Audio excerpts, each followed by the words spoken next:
The function d of h equals 1.2 square roots of h can be used to approximate the distance d in miles that a person can see to the horizon from a height h in feet.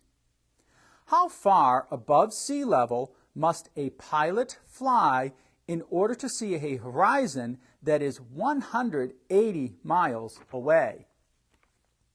As you can see in the diagram, we have a part of the Earth, and we're showing a plane up at a height of h, and then a visual down distance, which we're labeling as d, to the horizon. And so I've recreated that sketch on the board. We have the plane, the height h, the distance d.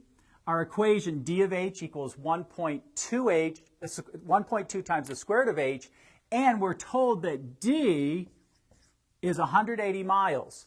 So we want to substitute the d of h with 180 and then solve for h. So we have 180 equals 1.2 times the square root of h.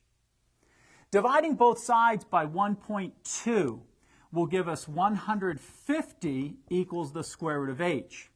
Squaring both sides, 150 squared equals the square root of h squared. On the left-hand side, of course, we'll have 22,500, and on the right-hand side, the square root of h squared is h.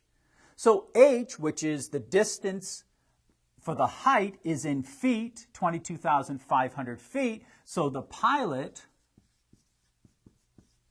must fly to a height of 22,500 feet.